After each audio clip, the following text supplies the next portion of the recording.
From cloud chasers and manipulators to the most despicable content creators, these are the most disturbing women on the World Wide Web. The drug cartel business is a complete menace to society. They're responsible for not just the distribution of illicit substances, but also several murders, shootings, trafficking, torture, money laundering, and every other crime you can think of. Much of it has been blamed on the male cartel bosses and their minions. But what if I tell you that there are women whose authority could challenge any man on the cartel scene? One of such women is Claudia Ochoa Felix, also known as the Kim Kardashian of organized crime. She was born on the 15th of January 1987 in Culiacan, Sinaloa, Mexico. This is the same city that housed one of the largest and most powerful drug trafficking syndicates, the Sinaloa cartel. It is an offshoot of the Guadalajara cartel, founded by Felix Gallardo in the 70s. After Gallardo's arrest by the Mexican and American authorities in 1989, he decided it would be a good idea to divide the business into smaller factions that would be easier to hide from the government. One of those divisions culminated in the Sinaloa cartel under the leadership of Joaquin Guzman Loera and Ismael Zambada Garcia. Joaquin El Chapo Guzman expanded the operations to become one of the biggest criminal empires in the world. They employed sophisticated tactics to evade officials and suppress threats from rival cartels. But perhaps most of their activities were made possible through the founding and operation of Los Antrax, an armed squadron established to protect the leaders and enforce their pronouncements. Los Antrax is the hit squad behind various homicides and violent attacks. They are behind multiple conflicts against rival groups and the Mexican law enforcement agencies. In 2014, news spread that Claudia Ochoa Felix was not only a member of this deadly group, but was one of the most high-ranking members. She was known as La Emperatriz de Los Antrax. That is, the Empress of Los Antrax. Now, before that, Claudia managed to fool the whole world by positioning herself as a social media personality. Claudia had a normal childhood, attending the Colegio de Bachilleres del Estadio de Sinaloa and pursuing a nursing degree. She was married to El Chavo Felix, a son-in-law of Ismael El Mayo Zambada, and gave birth to 3 children. However, she remained far from the spotlight until her alleged relationship with El Chino Antrax, the leader of Los Antrax. Around 2013, Claudia started turning heads on social media after posting images of her luxurious, flamboyant lifestyle. On her Instagram account, with more than 200,000 followers, she was often surrounded by sports cars, private aircrafts, and colorful weapons. It was the same story on Snapchat: pink rifles and gold pistols while sitting inside expensive cars. It did not take long for people to recognize that this was a powerful woman. When El Chino Antrax was arrested, rumors began circulating that Claudia had taken over the group. She organized a press conference in which she actually denied the allegations, but it did not improve her image. However, it all came crashing down on September 14th, 2019. Claudia was found dead in her apartment in Culiacan after attending a party with an underage known man the night before. The cause is believed to be pulmonary aspiration due to drug overdose. Before we continue, do you remember we set a goal to hit 250,000 subscribers by April? Well, we didn't fully get there, but we crossed 230,000 plus, and honestly, I'm just grateful. That kind of growth doesn't happen without every single one of you watching right now. So now, we're setting a new goal, a bigger one, 300,000 subscribers before October 2026. Yeah, it's a big goal, but this time we've got time, and more importantly, I trust you and this community that we've built. If you're watching and you haven't subscribed yet, this is your moment. Let's make this happen together. Now, back to the video. OnlyJayus' real name is Isabella Avila, and she is a famous TikToker who started uploading videos in 2016. Some of her early videos showed her sharing life hacks in her work uniform. Her employers did not like the idea, so they told her to take down the videos, only to fire her shortly after she complied. Now, after the layoff, she focused on making TikTok videos and was getting massive views, which helped her to get 1 million followers in almost no time. She also had a YouTube channel, and she funneled her audience between both platforms. OnlyJayus posted Q&As, vlogs, and essay videos. She landed deals with big brands such as Netflix and Tinder. It was going so well until people started seeing her disturbing side. One of the first things people noticed was her racism. In February of 2021, one of her old conversations surfaced online. During the conversation, she used racial and anti-gay slurs like the N-word and the C-word and also the F-word. She also said some terrible things online, such as wishing death on the person's loved ones and cancer to their parents. OnlyJayus refused to address the allegations until a month later, when she saw that they weren't just going away.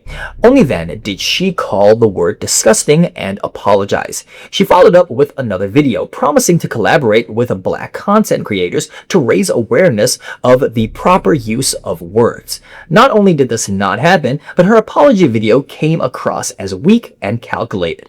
People said the apology was scripted and called her tears fake. One of the Black creators, Aunt Karen, even reached out to her and they agreed to create awareness content together. The creator later called out OnlyJayus for using Black creators and backing out of collaborations when her criticisms died down. While all of this was going on, OnlyJayus continued her performative apology by saying that she got a book on how to stop being racist.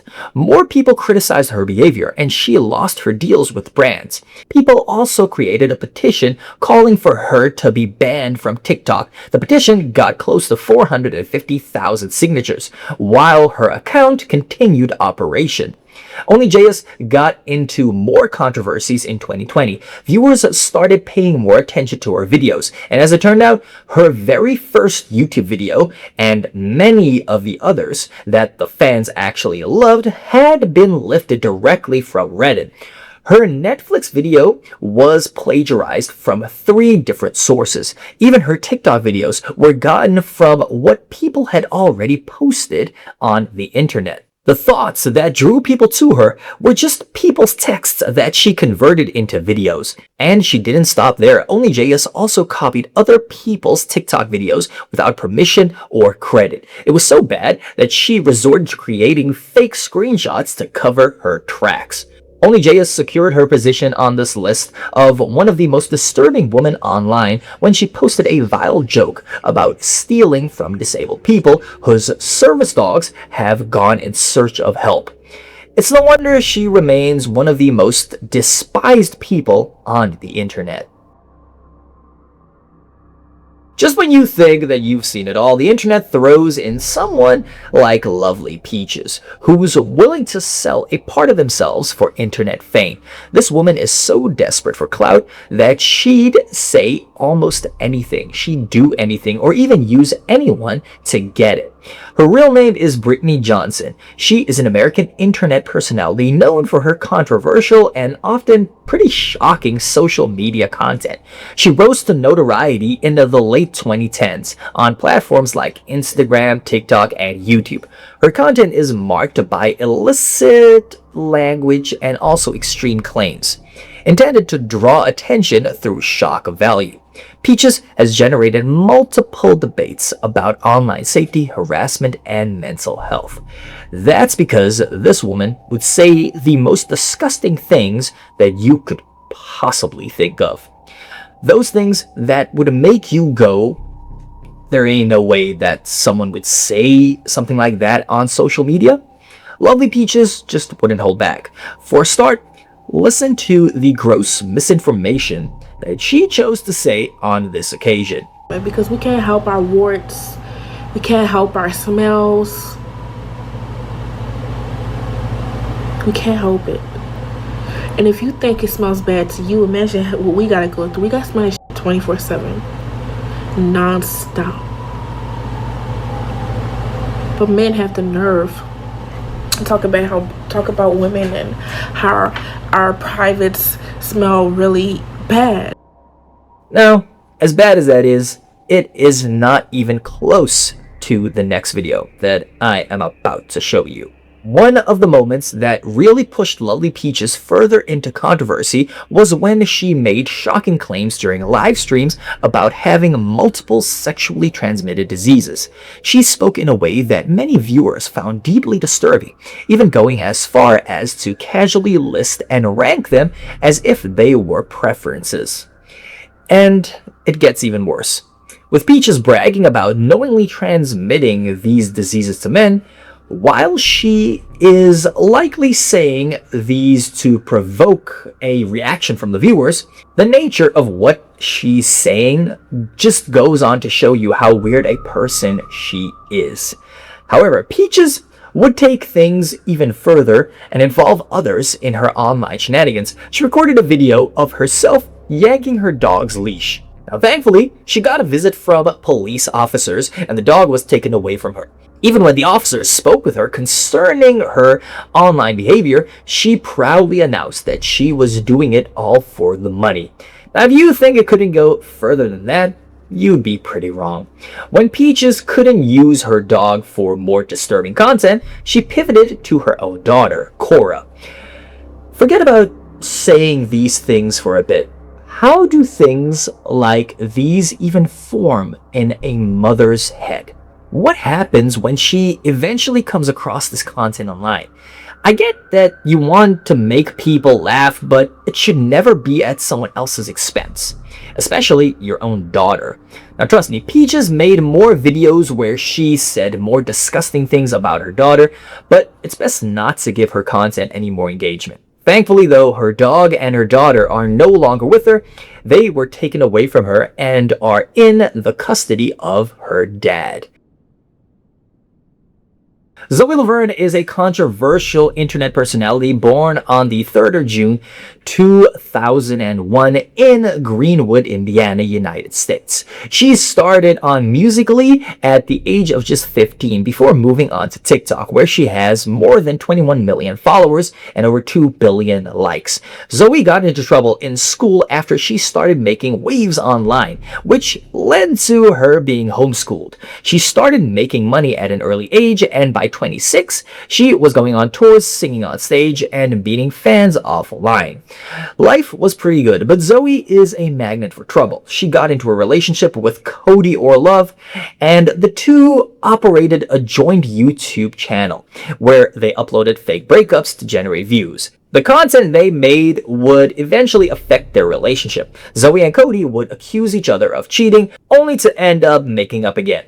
However, Zoe would eventually confess to actually cheating, citing being hurt as the reason. Amidst the cheating allegations, Cody posted a video where he documented some of Zoe's disturbing behaviors, like Zoe trying to pull his pants down, or Zoe would go on to manipulate evidence to make it seem like Cody abused her. Then she did the same thing to her mother to get Cody's attention. Nevertheless, everything that we've mentioned about Zoe so far pales in comparison to her exploits with a 13-year-old fan. When Zoe was 19, she met a much younger fan named Connor. Zoe's friend Amber ended their friendship due to the inappropriate interactions between Zoe and Connor. Her messages to Cody got out, and in them she stated Zoe was having intense interactions with Connor, describing it with the P word. Zoe immediately went on Instagram to deny the allegations, even though there are multiple videos proving otherwise. The two have videos where they're basically holding hands, kissing, cuddling, and engaging in other forms of strange behavior. Zoe would even state that nothing happened between them besides kissing. Then she said Connor, a 13-year-old, consented to kissing her, a 19-year-old girl. Not sure if she was listening to herself, but that's definitely not okay, since a 13-year-old minor cannot consent. Zoe basically confessed to grooming a minor, even though she'd go on immediately to claim that she didn't do anything wrong.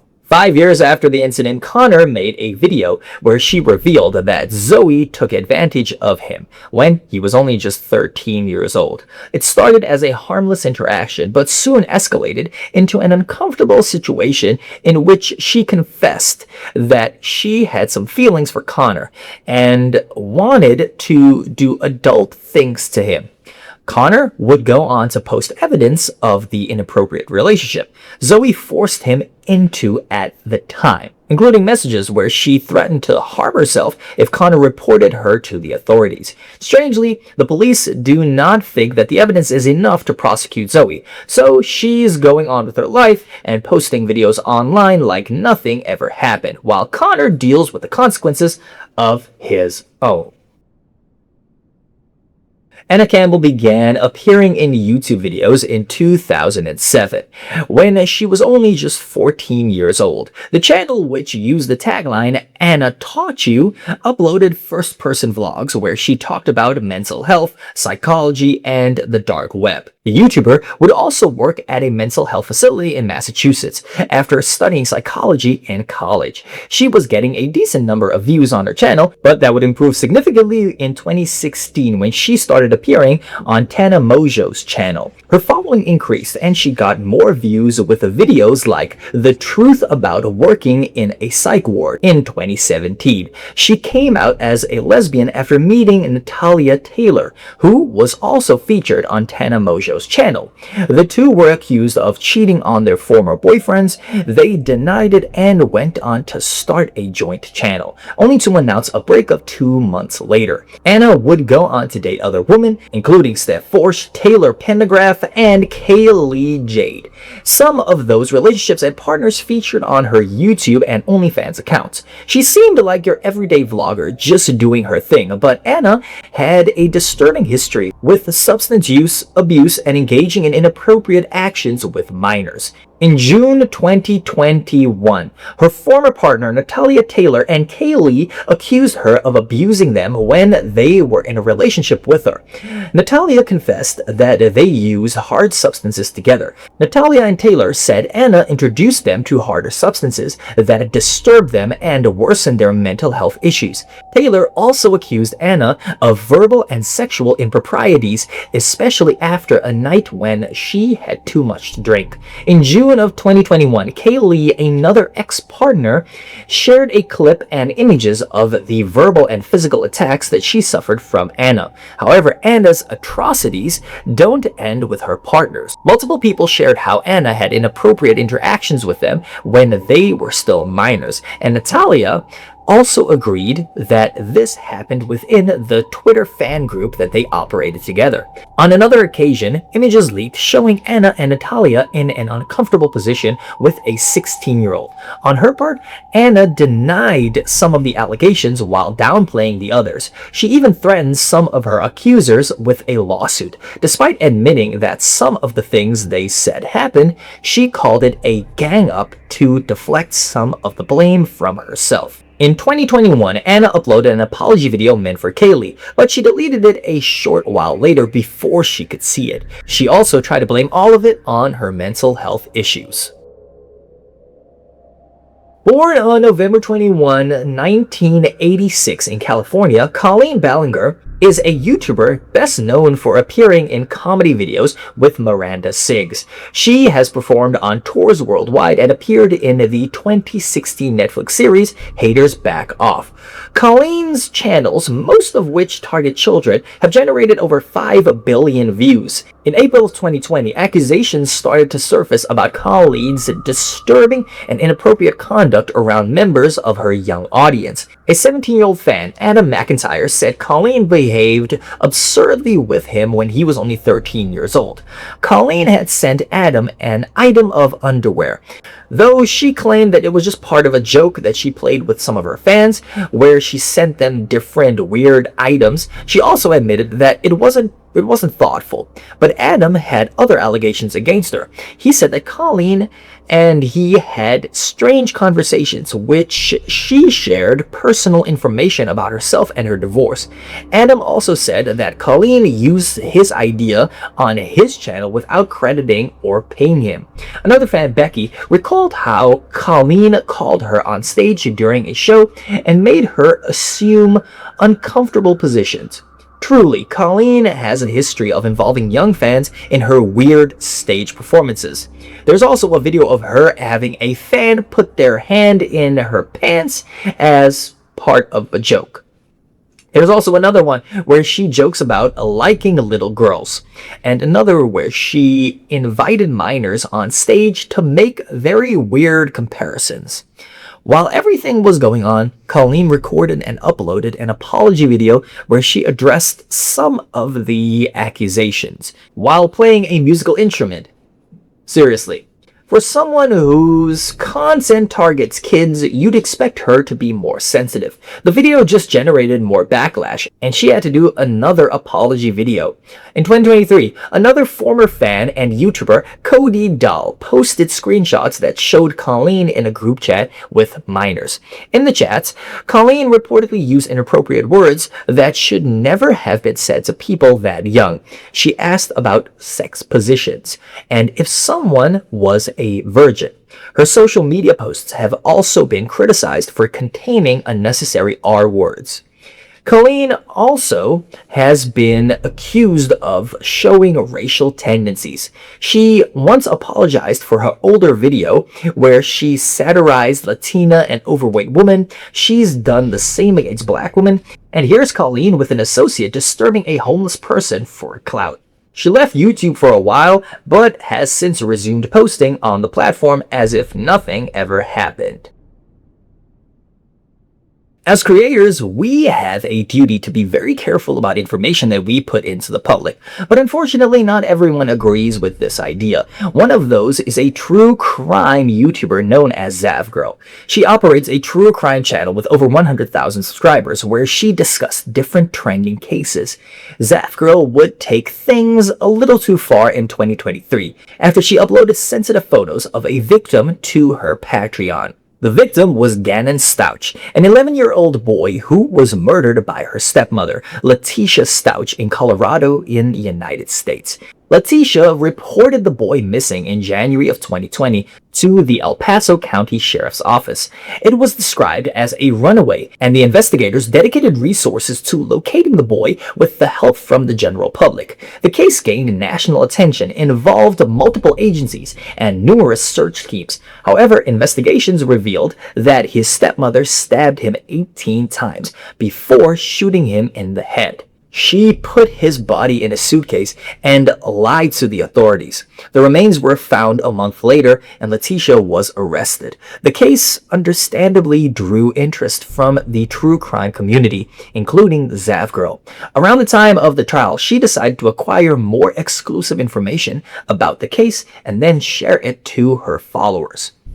She wrote to the proper channels to request the official records, and she then made a video showing the trial records, messages, and every other detail in the files. Strangely, ZavGirl thought that it was a good idea to include Gannon's autopsy photos in her video. This YouTuber showed those who were willing to pay a few dollars the autopsy photos of a dead child, exposing his unprotected body to the public after going through one of the most heinous crimes by someone that she called a mother. It was not only insensitive and irresponsible, but she subjected the victim's family to the same pain that they were trying to take off their minds. Before uploading the video that had the disturbing photos, ZavGirl announced in her community that she was going through everything before putting them out. That meant that she clearly combed through the details. She saw everything. She added it to the videos. and she charged people to view them. At no time did she sit back to think about what she was doing. When the backlash began pouring in, including from members of her community, ZavGirl issued apologies in a lengthy statement and a video on her channel. However, it all sounded like a doubling down from someone who does not think that they've done anything wrong. The reality of the situation is that different people feel differently about this. Some people genuinely think that making a video and including autopsy photos is bad, and I respect their opinion and their feelings. That's what she wrote. Other people, like myself, think of autopsy photos and the coroner explaining them as interesting and informative, are able to view it all in a more scientific and detached way. It's just one of those things where it depends on the person. So that's basically her saying, I didn't do anything wrong, but sorry if you feel offended. Her Patreon has since been removed, and we just have to hope that that's the last silly decision that she will make. Aliyah Leah Shalesh, popularly known as SSSniperWolf, is a 33-year-old American YouTuber who has single-handedly orchestrated her own downfall despite being a massive online force to be reckoned with at one point. She shot to fame with her very first Call of Duty Let's Play video in 2011 and went on to get over 3 million combined views with her first 3 videos. Life was good, and everything was alright. She amassed 35 million subscribers, commanded 26 billion views, and the British Vogue even called her one of the most recognizable social media personalities in 2020. But thanks to a host of poor decisions, it would not last. SSniperWolf was born in Liverpool, England. She moved to the United States with her family at the age of 6, and she started playing video games around the same time. Her first channel used the alias Sexy Sniper before moving to SSniperWolf, which was her second channel 2 years later.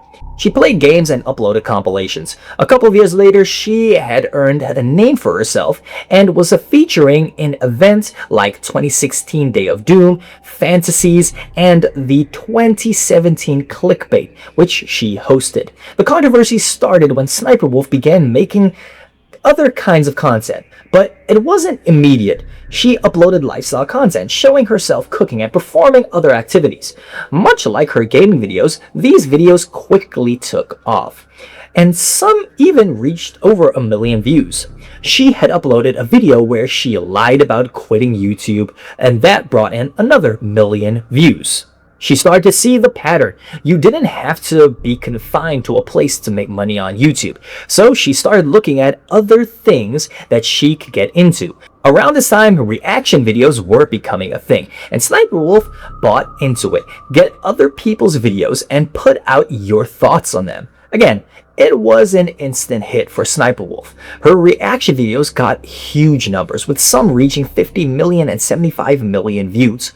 But there was a problem. SSniperWolf was basically taking advantage of those who had made those videos. Her reaction videos have no insights, just bare bone commentary without any meaningful addition. So she was just getting views from other content creators by adding her face to their videos.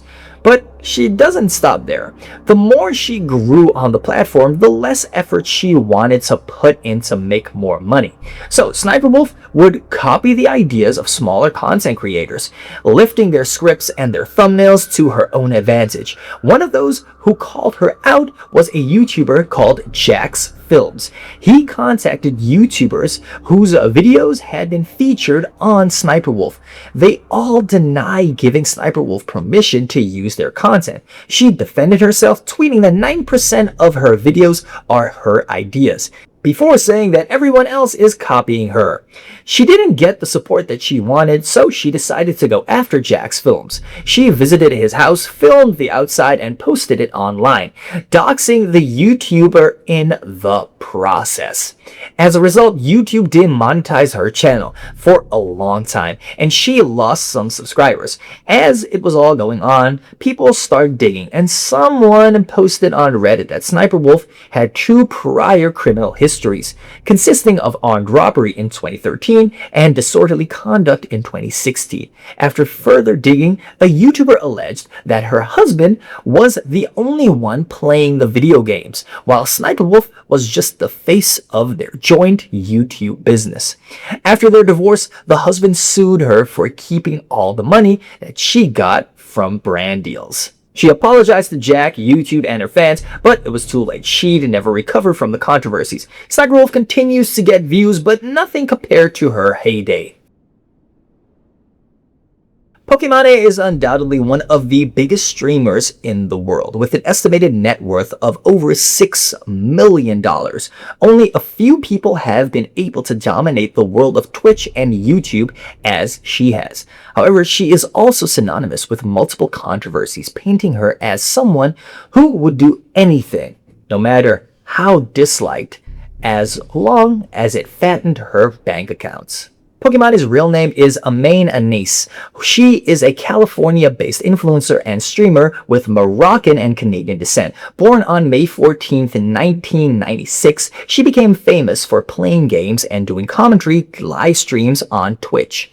In the beginning, she came across as relatable, which helped her gain a large following in no time. Pokimane seemed down to earth, as evidenced by how she handled donations. She looked genuinely surprised when large amounts came in and would even go as far as asking if they were sure about donating that much to her. However, it all started to change as she earned more and more money. Between 2019 and 2021, Pokimane earned $1.5 million in Twitch payments alone. One of the first signs of her slipping mask came in a tweet where she criticized capitalism, despite benefiting massively from that exact same system. Then she went on a show to suggest that she spends $100,000 a year on Starbucks and Uber Eats. The early signs pointed to someone who was struggling to maintain their persona while doing things that are the opposite. She is trying to push out an image of someone who is progressively aware while benefiting from the same system that she is preaching against. This would be more underlined in November of 2023 when Pokimane launched her Mina cookies. While she marketed it as the next big thing, claiming to have dedicated 2 years to its development, armchair investigators discovered that the product was similar to another cookie by Tootsie. It was impossible to deny the similarities, so Pokimane alluded to adopting the product and adding minor changes. However, it gets even worse. Mina cookies sold a 4-ounce bag for $7, while the original product, with almost no difference, went for $9.99 for a 14-ounce bag.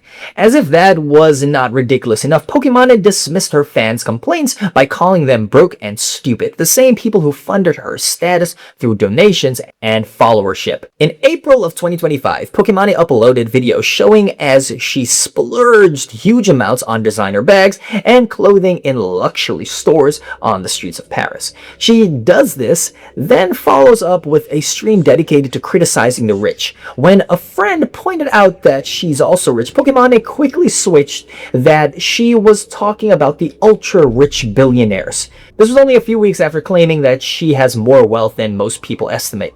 By January of 2026, when she started calling out capitalist society again, people were not having it. They pointed to her wealth, her luxury items, her mansions, her shopping sprees, and her attempts to swindle fans through Mina cookies.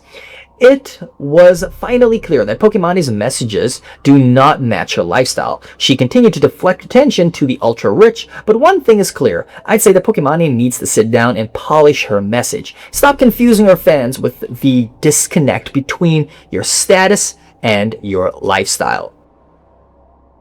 Amber Heard's story is one of the most talked about celebrity cases of the decade. It started with a sweet Hollywood romance between two A-list movie stars before plunging into a toxic and highly publicized legal drama, uncovering toxicity, lies, abuse, and large-scale manipulation. Amber Laura Heard was born in Austin, Texas on the 22nd of April, 1986. She was the second of 3 daughters, who all grew up training and riding horses with their father. A detail that Amber shared in court to support one of her suspicious claims. At 17, Amber stopped attending Catholic high school and subsequently earned a diploma in an acting course. By 2003, she had begun landing small roles in music videos and movies. However, the much-coveted mainstream recognition would not come until 2008 with a supporting role in Pineapple Express. She'd go on to appear in many movies over the years, including one in 2011 where she played the love interest of the main character, played by Johnny Depp. One of Amber's biggest roles was as Mira in the DC Extended Universe superhero films. She was set to play a major role in 2023's Aquaman and the Lost Kingdom, but she ended up being limited to brief cameos. This followed a massive petition calling for her removal from the project after the controversy surrounding her and her ex-husband, Johnny Depp. Amber and Johnny had been married in 2015. Before Johnny, Amber had come out as bisexual and was in a relationship with photographer Tasna Van Ree. While the two were together, Amber was arrested for misdemeanor domestic violence at a Washington airport after she allegedly hit Van Ree. She was not charged and she blamed the incident on a homophobic officer, even though the officer was a lesbian. Her relationship with Johnny Depp would also be short-lived, heading to a divorce after only a year. While the two appeared like the perfect Hollywood couple on red carpets and film premieres, all was not well at home. In 2016, Amber filed for a restraining order and received a $7 million settlement when the case was concluded. Rumors were circling that Amber did it for the money, but she pledged every single penny to charity. More importantly, she had managed to sway the entire industry to her corner, positioning herself as a brave victim who dared to speak up against a powerful celebrity like Johnny Depp. Her career only got better, while Johnny Depp lost roles, lost money, and lost backing. The whole world thought that they'd seen the last of that and were ready to move on, but Amber just wouldn't let go. She continued to speak out and write pieces against Johnny Depp, who was quietly building his case against Amber. In 2022, Johnny Depp sued Amber for defamation. The lawsuit claimed that Amber was the real abuser in the relationship. It also stated that she lied to the court and the general public and falsified reports. It turns out that she never donated a penny from her $7 million settlement to any charity, despite having enough time to do so, and claiming it was never about the money. Depp also brought forward a recorded phone conversation in which she gladly announced that people would believe her over Depp because she's a woman. The court proceedings further exposed Amber. She admitted to hitting Depp while claiming that it was okay because it was only a slap. Amber tried unsuccessfully to cover up her lies with more lies. She said that she was struggling with PTSD and struggled to leave the relationship. The psychologist doctor who assessed Amber stated otherwise. The doctor said that her test proved that Amber did not have PTSD, and that she was exaggerating the symptoms during the evaluation. Amber could not provide any evidence of being domestically abused. She claimed to cover up bruises and injuries with makeup, describing steps that did not make sense and would not have been effective to cover up the injuries.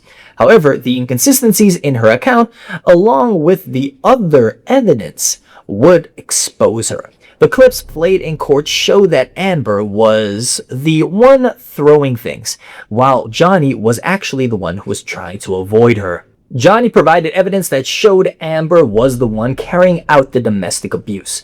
On one occasion, Johnny lost the tip of his finger after Amber threw a liquor bottle at him.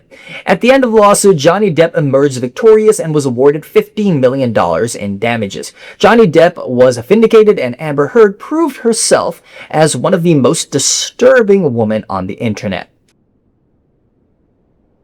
Now with that, we've come to the end of this episode. If you had a good time watching this, then don't forget to like and subscribe to the channel. We upload videos daily and you do not want to miss out. If you don't want to wait till the next upload, you can click on one of the videos on the screen right now. And I'll see you there. I'm out.